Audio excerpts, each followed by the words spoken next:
One, two, one, two. Speaking to me now, CJ Mills. Good to see you, CJ. We were at the BKB lockdown show in a secret location. What's your thoughts on the show tonight? Yeah, buzzing. It's an amazing setup here. It looks great. So yeah, I can't wait to see all the fights tonight. Yeah, looking forward to it. And when are you hoping to be back in the boxing ring or the BKB boxing ring? Hopefully when they let the crowds back, either June, July, whenever they're going to do a show, as long as the crowds are back, and then get straight back on that one. Excuse to get everyone together and get out for a night as well. A lot of boxers and sportsmen talk about fighting or playing football or rugby, whatever it is, without a crowd. Do you think that would affect you negatively, if performing with no crowd? What other sports? Do you think it would affect you in a bad way if you compete with no crowd? All personally, I think you need that little bit of a lift, hearing someone cheer. If you have that hard hit, especially in bare knuckle, because it comes, you know what I mean, you get in that ring with some good boys, you're going to get a punch on the chin where sometimes you think, you take that deep breath and think, fucking hell, and go forward again.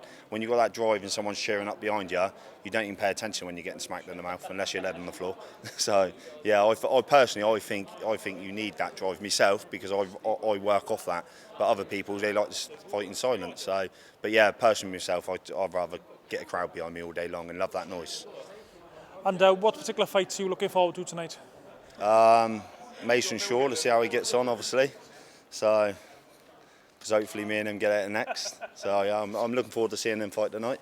The Holmes fight, that's one of the good fights, and obviously Connolly, Tierney, that's one of the biggest fights tonight, definitely by far. So yeah, them fights. But yeah, Holmes and that interests me because they're around my weight as well. So yeah, that's a good fight. So I watched an interview with Mason recently, and he was asked about the rivalry with you. Yeah. What's the background there? I don't know. He seemed to have this problem with me doing a bit of motocross riding at the minute. But yeah, I don't know if he's jealous that he hasn't got a motorbike or whatever. But he's welcome to come and have a go on mine if he wants. And he see the fun behind it as well then. But yeah, no, listen, it is what it is. He can shit talk all he wants, but the only talking gets done is when we get in that ring, and I'm happily enough getting that ring with him any time. Why he thinks I'm afraid of him, I do not know. But like I said, hopefully the next show it'll be me and him getting it on. So go from there. And if it's not Mason, are there any other fighters you'd like to box? Obviously, I'd love the Daniel Lewell fight again, but I know I've got to work my way up. Daniel's got a good record. He's training hard, and I obviously need to prove myself a little bit. So I think me and Mason's a good stepping stone to hopefully get myself back in there with Daniel Lewell. That's my main aim over any belts or anything, is getting back in there and try and take that loss against Daniel Lewell. Most normal people would probably never want to fight Daniel Lerwell again after that fight. So what's different about guys like yourself? What's your mentality that you want to... We ain't really right in the head, are we? We do bare knuckle fighting. So, but no, it's just that we get in there. It's nothing about anything other than just having that pride, getting in there and winning a fight. When we lose, we want to get that win back. I personally, I think that's normal. You know what I mean? Like, I just want to get in there and get that win back. So what's your thoughts on the fight with Lerwell? Looking back on it now, it was probably a year and a bit ago or 2 years ago. Yeah, just too confident in myself. Let myself down. I wouldn't say I let myself. I can't take nothing down away from Daniel Lewell. Listen, he hits like a train. He hits harder than anyone I've ever known. So I was just too slow coming out. I took it for granted. Didn't expect his power to be there. When he did catch me because I was standing too far forward, obviously he fucking hurt me. So I just know next time to come back a bit faster and get in and out a lot better than what it was. So I'll go back to me boxing rather than trying to stand there and have a tear up with someone.